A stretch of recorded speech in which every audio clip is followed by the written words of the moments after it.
My guest at this time is formerly known as WWE NXT superstar Alexander Wolfe, but he's now going to be found elsewhere, returning to the ring under an old name. It's Axel Tischer. Axel, thank you very much for taking the time to chat with me here today. Thank you very much for the invitation, and thank you for having me. Yeah, man. Well, it's not often I get somebody that was just on NXT like a week ago to chat with me in the open here. So I'm really excited, man.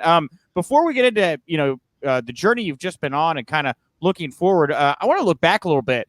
The first thing that grabbed me is a reading that you were trained when you were 13. Is it true that you started when you were that young in pro wrestling? How were you allowed to start training when you were that young, Axel? Actually, so I still was in school, and I was 13. To be specific, it was August 2000 when I started, or when I had my first wrestling training, my introduction to the physical part of wrestling. Yeah. Wrestling is and I always get asked about for people who live in the States, like Germany has a different school system. We have just school and no sport. You can do sport after school, but the school system in the States is great because you always have to choose or can choose some sport like amateur wrestling or football, whatever. So, but in my case, nothing really was there. You could go to a club and play soccer or something.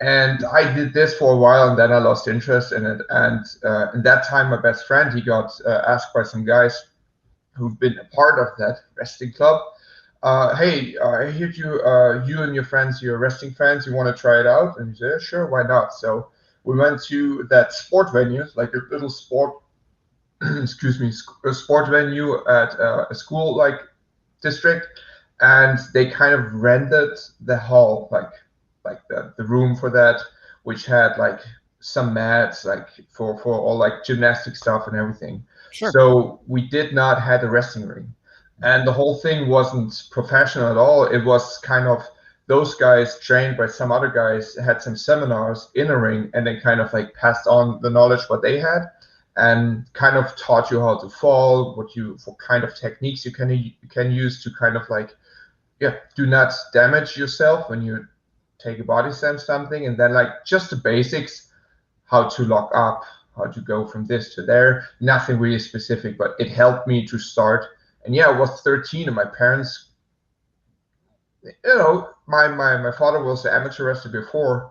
Okay. And it was his passion and everything. But with wrestling, he always was like, that's not real, that's fake. But my parents, they kind of introduced me into the world of professional wrestling, because where I'm from, it was formerly known as DDR, so the Russian side of Germany before the Iron Curtain came down.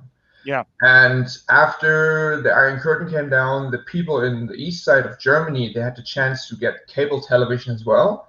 And of course, with cable television, it opens the door for the World Wrestling Federation and everything. They're superstars. So they watched it. And me as a kid I was 5 or 6 years old. I was like, whoa, that's great. Because I always been a big fan of comics. I watched always He-Man and Turtles and all that animated comic series. So big jacked up muscle guys, right? And then you see that, and I was right away in love with wrestling. Oh, look at Hulk Hogan and Undertaker and everything. So I was hooked up because of them. But there was a time between that where I wasn't really interested in because of school. I couldn't watch it anymore. And then around 2000, I was interested in again. And of course, me being older now, trying things out in school, try to do, just, hey, let me give you a DDT on the couch or something, and then figure it out okay, I have now the chance to train it with other guys that want to do it in a safe environment. Let's do it. But for my parents, I'm not sure about it. Are they professional? Is that safe? Is that, are you insured if something happens that, you're not getting home with a broken arm and nobody cares about you? But after a while, they kind of I brought them with me to training, and they saw how they do the training and everything. They okay, they warm up and they, teach the guys something, and not everybody does what he wants. That is a little bit, an order of hey, guys, listen up. I try to tell you something. I try to teach you something. You have to listen or you can, go. So there was a legitimacy behind that. So, and after that, and even knowing, okay, it's it's in club. And in Germany, it's like this: if you are a, how's the word, like in the registered club in Germany, you get kind of support from the government, which means if you're registered, you get the rent for less money than it actually would be for a company or something, because Okay. the government supports like clubs, they like sport clubs or like something activity kind of that. It's pretty cool. So actually, like they saw there is something behind it, so they've been fine with that. And after that, my father was one of, or my parents, but especially my father, because again he was an amateur wrestler, and it was his passion. He couldn't do it because of politics, and he kind of like was my biggest supporter from that go on. We drove to a different state, to different shows, and he was always driving me. Barely got any money, even not for gas, something, for driving. So in that case, he paid for it because I was still a student of that. Wow. Dude, that's awesome to hear you got that kind of support. Because I mean, Yeah. again, I was wondering when you start that young, like, what's this guy's parents think? Like, what's the story like It that? was okay. I wouldn't recommend it to nowadays kids. I would kind of recommend it, go to amateur wrestling, learn like a good fundament of how you move, and taking here and there some bumps, or judo or something like that. But for pro wrestling, I would say maybe 16, just with the permission of the parents. But Sure. otherwise 18, because like I was lucky to never get injured, knock 3 times on wood. So, but it could be dangerous. Even like as a 13-year-old, your body is still growing. When you dislocate your shoulder a couple of times, when you break your arm or something, it could be good. But otherwise, I had some guys that been almost 18, and they already had like issues with their knees and ACL and something. So they already had the Steve Austin braces. No. And you're good, right? You sound like you're in good health and no injuries, and you're feeling good. Yeah, I'm awesome. I'm Yeah. awesome. I'm So doing great.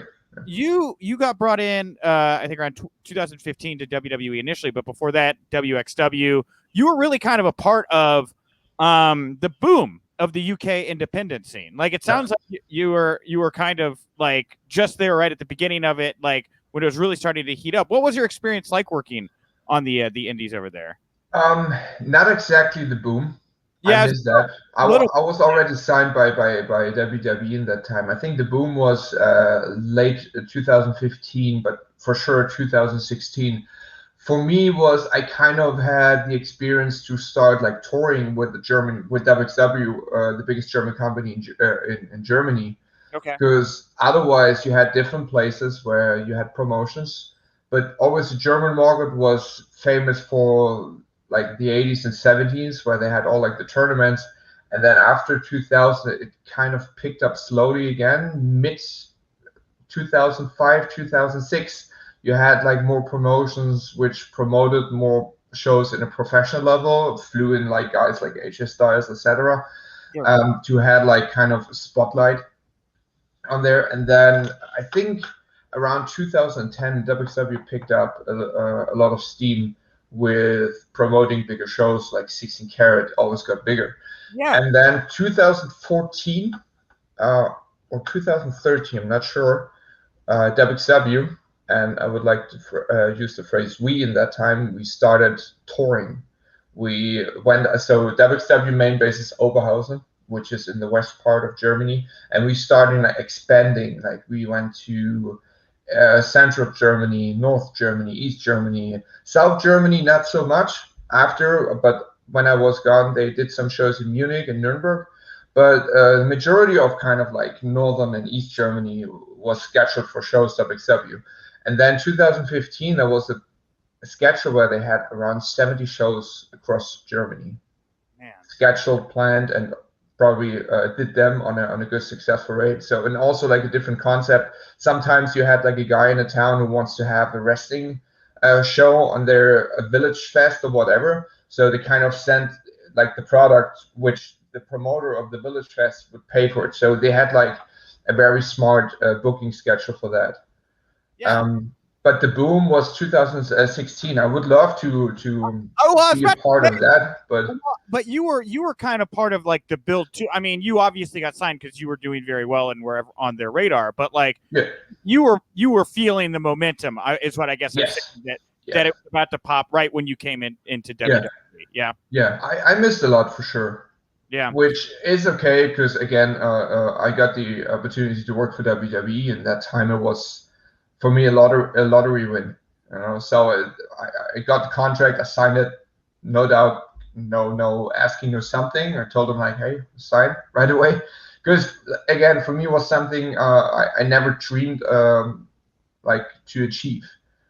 You know, so I was kind of like trading I knew that WXW would do better year after year after year. I was sure about it because everybody who worked their ass off there, and like every talent, no matter which position, main eventer or undercard or whatever, or even like the young boys of it, the new guys, rookies, everybody was kind of keen on working for WXW, and everybody who worked for them, they worked hard to, elevate that whole promotion. yeah. And so now, like, what do you think about WWE like getting closer with a lot of the UK promotions? Are you a fan of like them becoming closer with like Progress? I think Rev Pro, and I think even WXW. There's been Yeah, some stuff there. I mean, how yeah.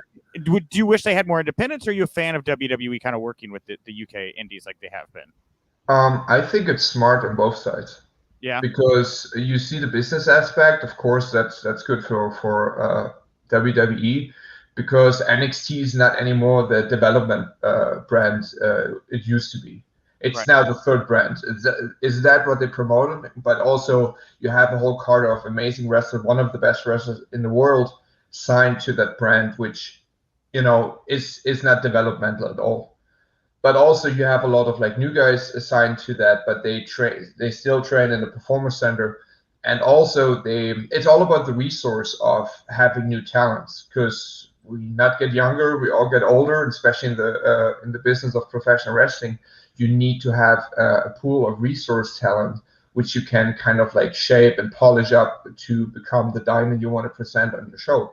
So it's very smart for WWE to feel out like, okay, this promotion is professional. Let's work with them together, because WXW, for example, you have Walter, you have Aleister Black, you have, even if you count it, it's not maybe like this, but Claudio, for example, he was a big part of WXW before he moved to the States. Yeah, So he paid his dues as well.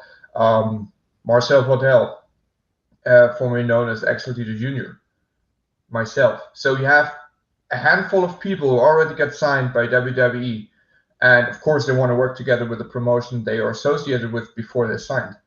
A lot of people hate on that, and it's okay. I understand that. I think it's a smart business decision. Also from the promotions, they have to agree on a deal wherever they feel comfortable with, and everybody signs. So there's no there's a business behind that as well. And I think especially like a promotion like WXW, they have a profit from being on the WWE network presented.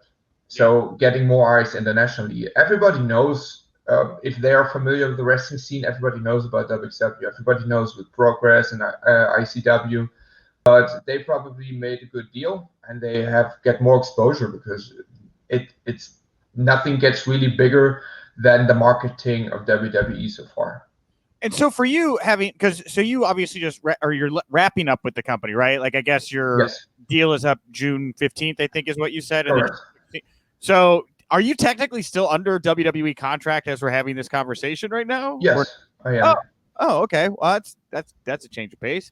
So like you're leaving the company, it sounds like on good terms though. So you don't worry about like leaving WWE and going back and working with these other promotions that still No, not at all. back to WWE. Okay, No, not at all. A lot of people, they told me in the past days, where a door closed, another will open, and that's my attitude. So I'm a positive guy, and I spoke in a lot of interviews before about the decision WWE made, and I'm not mad about it. I was a little bit flustered. I was a little bit like sickening um, of the message, because nobody wants to get released, right? I probably will not will how can I say it? I probably will find something new, for sure. Yeah. Time will tell, but I'm open for everything, and I know my value, I know my talent, and WWE knows it as well. But it seems like okay, the budget cut, the business is like okay in the pandemic, it's stubborn, it stays, it's stuck. So they say budget cut, they want to release me. Okay, they no fuck, they didn't release me. It's not the matter of releasing blah blah blah. In the end, I'm not there with the company anymore soon, but Sure. they let my contract run out and will not renew it. That's a technical term. If you want to say I got released, I don't care in the end. No, I mean, But I think there's a big difference between severing a contract before it's done and like with you, they're letting you do the whole time that you signed for, and exit yeah, like on good terms. So otherwise I would have the no compete clause, and they have to pay me as well. So that's why I don't see a difference in that. It's for some people it's a different. For me, I could say, yeah, it was never released. It just let me go, but it doesn't matter. You don't work for the company anymore, and that's the point of it. But yeah, I'm not sorry anymore, and I'm really excited to go back to the indie circuit because a lot of things has changed, especially in Europe, especially in Germany. And yeah, I'm excited to go back in that scene. Maybe just go to another countries, have the chance to travel again if everything opens up, yeah, which will sooner or later because I got some friends. They sent me a tour schedule for all like the music festivals yeah, in Germany. So when you see music festivals in Germany, they're packed with people. So okay, it's open air, so something is going back to normal. And I'm really keen on that everything will be good in the next month, and wrestling can pick up again, and promotions can do shows again. yeah. And you got to get in with those music festivals. We do them here in Chicago Hmm. all the time, and there's wrestling rings always set up at the outdoor music festivals with people Yeah, doing matches and stuff. yeah, Uh, so kind of going back to your last night though with NXT, like a week or so ago, did you have a yeah. vibe when they kicked you out of Imperium that something was up? Did you have an No, no? You uh, just was part of the story or no? no, not exactly with the segment. Yeah, I had kind of a bad feeling because I tried to figure out a couple of weeks before that where is the plan going? What is the plan? Why we want to like lead into the storyline? Is there a reunion with Killian Dane for probably Sanity 2.0, or is there something going on that maybe I kind of like they kick me out or I turn, or what? Where we going, right? So and nobody really got back to me. It felt like some people dodged me and like, oh, he could ask the question, but we can tell him now that he's probably will not get renewed. And in that case, it kind of clicked afterwards. After the message came, it was kind of like, wait a minute. yeah, That's why they tried to avoid to talk to me. That's why they're not getting back to me, whatever. And it could be just my imagination. It could be just a thing like, oh, now I'm thinking that because that happens. And if the person hears it right now thinks like, oh no, he's full of shit. That's okay.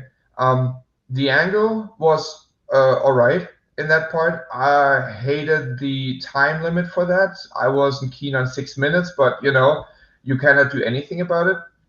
But I hear, okay, I have the match against Killian Dane, so it's a payoff now from the story we built over weeks, and I thought we had like good layers to it, yeah, and now we get 6 minutes, and I thought like, oh, that's not bad because in the end it will be just another angle, and we continue the next week.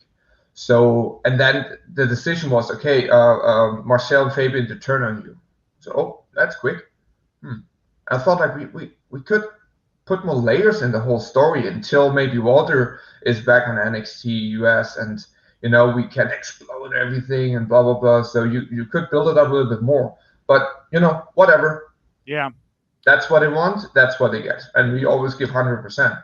So we did this. We got even like cut down, so we had like time for 2 minute match, and we just put something together. We worked the angle. Guys tagged me afterwards, and I thought it looked great. It looked brutal. It looked like I really like, they destroyed me. And then the day after, I got the call and they told me that, and it was kind of like for me a bit, hmm, okay, that's why they rushed that through. And also, I hear them from Wrestling News otherwise that the people who got released the day I got let go, it was three weeks in the making. That they tried to do this 3 weeks before that Wednesday I got the call. So Really? I thought, like, okay, that's maybe the reason why they rushed it, because they had the other guys get out, but they have to do it all in once, or they want to do it all in once. Depends what their plan or what their strategy is on that. But yeah, it felt a little bit like, oh, that's a cheap shot. But in the end, thinking about it, I had the chance to had my last match under WWE umbrella against one of my best friends, Kieran Dane, which I traveled a lot, which grew to my heart over the time of Sanity. And also, I got the farewell from two friends I always had in the wrestling business, especially Marcel Bartel, which I've known since 9 years Yeah. over Germany, WXW, and then he came over. So for me, it was in the end it was good, because I got the farewell from the guys, and hopefully they get pushed to the moon and become successful, like, and become millionaires. How did you feel about Imperium? This like a very militant kind of German presentation. Were you a fan of the presentation of Imperium, or did you have notes? Yeah, I was a fan of it, but a lot of people dig the gig. They understand, but a lot of people they want to understand that we kind of portray this, as you say, the German vibe and everything, because you have the Austrian leader, you have the two Germans, and by the way, another nationality, and who we pick? An Yeah. Italian guy? Oh, I hear that. So a lot of people in like especially the trolls just being like, oh, I hear that before 1993 or something. Yeah. So, but it's just the history. So if I would put a stable together from a bunch of Americans and I call them Nam. So every country has kind of like a weird history, but we not being portrayed on kind of like, okay, you have to be, the Hitler Youth or something. That was not the place and not the time for that. And even we all for against that bullshit. We all not fans of racism at all. We have a very, our opinion is against that, because it's total BS, especially nowadays. Right. So, but we always like, for us was, that's how we Europeans are. That's how Germans are. Very efficient. We are not joking around. We don't want to dance around. We are not like, we take it serious, and sometimes we take it too much serious. Yeah. It's like America, for example, is especially down in Florida. Everybody's so polite. Everybody's, hey, what's up, man? But you don't have this in Germany. If somebody comes up to you and say, hey, what's up? How are you, man? Doing good? The first attention you have is like, what do you want from me? I don't know you. You want money? Go away. Stay away. I don't know you. I don't want to talk with you. So Yeah. a lot of times, like, okay, so you're a little bit like, what's going on? But here's like, everybody knows everybody, in Florida. I hear New York is a little bit different.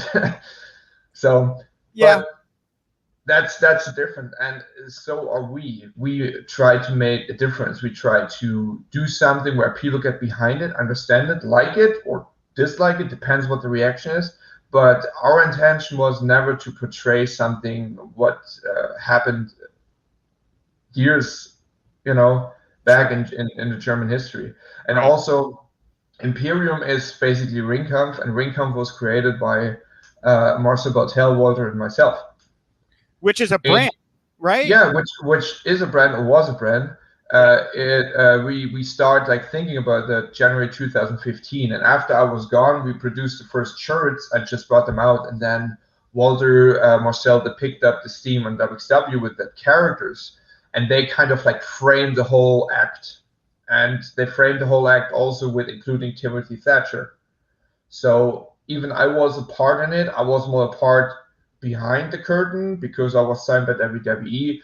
But like the whole act was framed by Marcel Bartel, Walter, and Timothy Thatcher. This is the original the original trio from Ringkampf. Yeah. That's So, and the act was just made up because when you see a guy like Timothy Thatcher, he's Ringkampf 110%. He's the guy, no BS in the ring, solid wrestling, catch wrestling. And he took it seriously, even if he could be sometimes funny. But when you go to work, when a ringkämpfer, a professional wrestler, goes to work, he has to be serious. He has to treat the values of this business serious. He has to protect it. You have to restore the legacy and everything. That is the whole message. The mat is sacred. So you swipe your feet before you enter the mat. Yeah. It's like when you bow down when you're in karate. It's like when you shake hands in amateur wrestling.